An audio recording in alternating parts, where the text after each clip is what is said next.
আর কাকারে চাইলন মিলন কাকা টাকা গনের ওনার ব্যবসা সালামকে দিতেন। আসসালামু আলাইকুম। ওয়ালাইকুম আসসালাম, রহমতের কালাম। দোকানে আসি দিয়ে পাইলাম। দর্শক, আমার কাকা খুবই রহস্য মানুষ, টাকা গনের।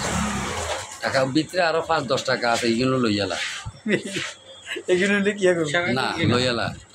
কাকা কছিল হালখাতার কথা। আমার কাকা হালখাতা করছিল। লাচ্চা নাই, লাচ্চা তো এখন তো আর কি আর কি লাগবো নি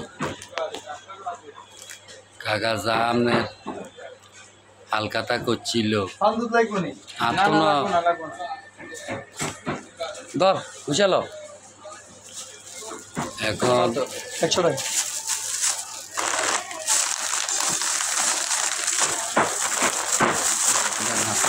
আসতে কিছু নিলাম, কিছু খাবেন নিয়ে কাম না।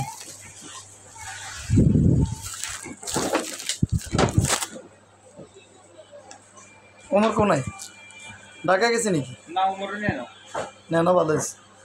ইজারে নিয়ে ঢাকা শহরে 3 সরে আল্লাহ হাফেজ। কাকা চাই চা নেন যান আপনি চা হারাইব তো। হ্যাঁ সেই আপনি দিয়েছেন কত 8 টাকা মনে রাখেন। আর দিয়ে দিতে তাইলে হ্যাঁ না হারাইলে তো আপনি টিয়ে দিতে আর আমরা কামাইনি। আমার কাকা কইছিল হালখাতার কথা, আমি তো ভুলিয়ে গেছিলাম। যা মিয়া হালখাতা করছিল আমার তো 1000 টাকা পাইব।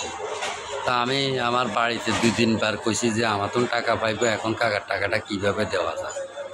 তখন কাকা আমারে হালখাতার ডেট দিল, কাকার আয় ডেট অনুসারে কাকার আয় টাকা দিতাম। আর কাকা বিরিয়ানি ব্যাগেরে দিছে।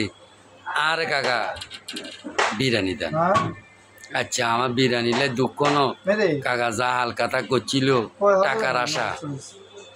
এখন মানুষে আপনার বিরিয়ানির উল্টা গুন্ডি কাকারে 10,000 যাতে ভেতে দিয়েছে 200, যাতে 20,000 ভেতে দিয়েছে 800, এইভাবে দিই কি দিতাম বানানো নুডলস নিয়ে বানাইছে। কাকারে বিরিয়ানি গুলো খাইছি। কাকা খাইব না কাকারে খাবার লাগতো না, কাকা মাসে মাসে খেলে অতাই কিন করুন লগে দি দোকান আক্কান হয়েছে এটাও কই দিয়ে। আচ্ছা দিব নি চা বকে না। আচ্ছা বক আল্লাহ হারাইব না এখন কাকা তাহলে এই অবস্থা এখন কিতাম কাকা আগে বিড়ি আরেকে শাড়ি দিতে হইব। আমি পরিস্থিতি দেখা যায় আপনার বিরিয়ানি দোয়া করছে। দর্শক আপনারাও দোয়া করি। আসসালামু আলাইকুম।